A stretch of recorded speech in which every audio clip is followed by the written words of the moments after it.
Bonjour à tous et bienvenue sur Hebdo Foot, la chaîne qui parle de foot une fois par semaine. Aujourd'hui, on se retrouve pour le 7e épisode de la saison 2 de la rubrique Mercato. Pour tous les nouveaux, la rubrique Mercato, c'est ma série où tout l'été et tous les mercredis à 19h, je vous récapitule la dernière semaine de Mercato en deux parties, les officialisations et les rumeurs. Alors pour me soutenir, n'hésitez pas à liker et à vous abonner. Vous êtes très peu à le faire et ça soutient énormément. Sur ce, on y va, c'est parti. Comme d'habitude, on commence avec les officialisations de transfert. Comme première info, c'est Jordan Henderson qui quitte Liverpool et rejoint l'Arabie Saoudite et plus précisément Al Ettifaq. Toujours en Arabie Saoudite, Riyad Mahrez et Alan Saint-Maximin signent à Al Ahly. Mauro Icardi est transféré définitivement à Galatasaray, là où il était prêté l'an passé par le PSG. Manchester City a annoncé la prolongation de Nathan Ake jusqu'en 2027. Le FC Barcelone a officialisé le départ de Nico Gonzalez vers Porto. Edinson Cavani a trouvé son nouveau club. Il s'agit de Boca Juniors. Et le RC Lens a annoncé la prolongation jusqu'en 2028 de Brice Samba et Frankowski. Comme 10e info, on a Leipzig qui prolonge son entraîneur Marco Rose d'une saison. Ante Rebic signe au Beşiktaş en provenance du Milan AC.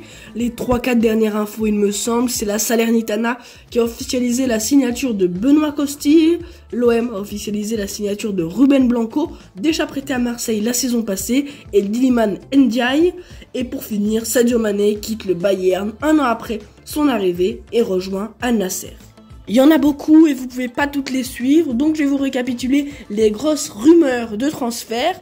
Donc on commence avec Ousmane Dembélé qui est tout proche de signer au PSG. Le club a déjà payé sa clause libératoire de 50 millions d'euros. Le joueur s'est déjà mis d'accord avec Paris, mais pour des raisons contractuelles, l'officialisation devrait se faire la semaine prochaine. Toujours à Paris, Marco Verratti aurait trouvé un accord avec Al Hilal, mais le PSG préférerait l'offre plus élevée de Al Ahly. Le transfert de Cengiz Ünder à Fenerbahçe mettrait plus de temps que prévu à se concrétiser. Après 6 mois au Bayern, Yann Sommer devrait partir en direction de l'Inter Milan.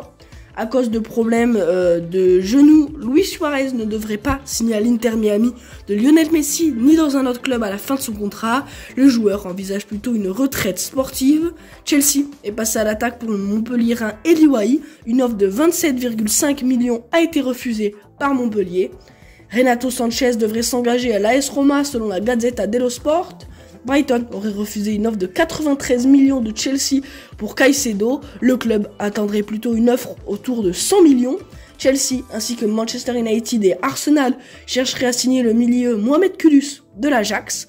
On retourne à Paris qui s'est vu refuser une offre de 30 millions pour Bradley Barcola. Le club a également fermé la porte à un départ de son capitaine Marquinhos. Le buteur danois Rasmus Højlund devrait bien quitter l'Atalanta pour Manchester United. Malgré une offre de 140 millions, Victor Osimhen ne rejoindra pas l'Arabie Saoudite. Et maintenant on passe aux 3 dernières infos. C'est Axel Disasi qui va quitter Monaco pour Chelsea dans un transfert estimé à 45 millions d'euros. Le Bayern est à Londres pour augmenter son offre et convaincre Tottenham pour Harry Kane. Et le PSG a relongé la piste Kolo Muani. Petit disclaimer, avant de terminer, j'ai pas parlé du feuilleton Kylian Mbappé, tout simplement car ce samedi à 19h, je vous prépare et je vais vous proposer une vidéo entière sur le feuilleton Kylian Mbappé. On va prendre chaque club un par un et voir les possibilités de transfert qu'il y a. Donc pour ça, abonnez-vous pour ne pas rater cette vidéo. Donc voilà les amis, c'est déjà la fin de cette vidéo. Je crois que j'ai une nouvelle fois respecté le défi de résumer les informations transfert en environ 5 minutes.